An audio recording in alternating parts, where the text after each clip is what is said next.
Umaasa ang Department of Energy na aprobahan ng Kongreso ang panukalang batas ukol sa regulatory framework para sa nuclear power. Si Creslin Catarong magbabalita.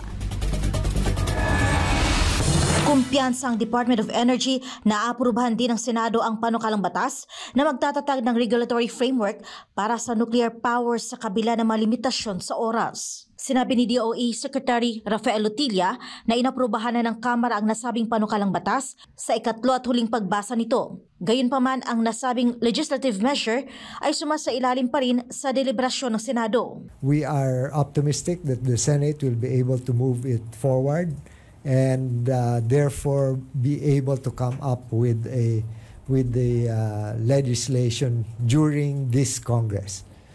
And so we will take it from there because we are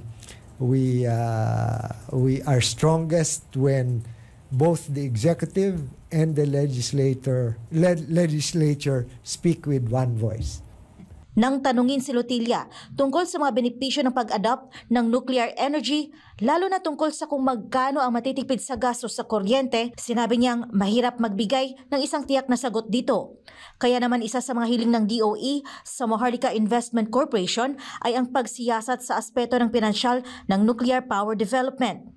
The financial analysis can very well be undertaken by Maharlika Investment Fund so that government can have a better sense of the financing costs and the returns as well.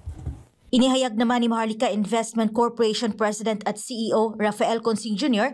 na bukas ito na mamuhunan sa nuclear power. Gayunman, may gagawin pa rin silang pagsusuri tungkol dito. I think what we have to first look at would be whether we will be covered in fact by the cross-ownership restrictions between generation and transmission.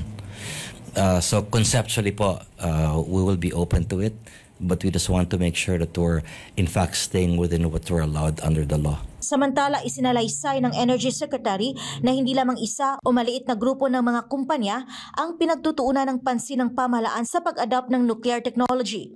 Sa halip, nais daw ng gobyerno na mapanatili ang kaalaman tungkol sa progreso mula sa iba't ibang kumpanya upang makamit ang lubos na pag-unawa sa sektor. Sa ilalim ng kasalukuyang Electric Power Industry Reform Act o EPIRA o Republic Act No. 9136, tanging ang pribadong sektor lamang ang maaaring makibahagi sa electricity generation. If under the current EPIRA, it's only private sector that can enter the generation space.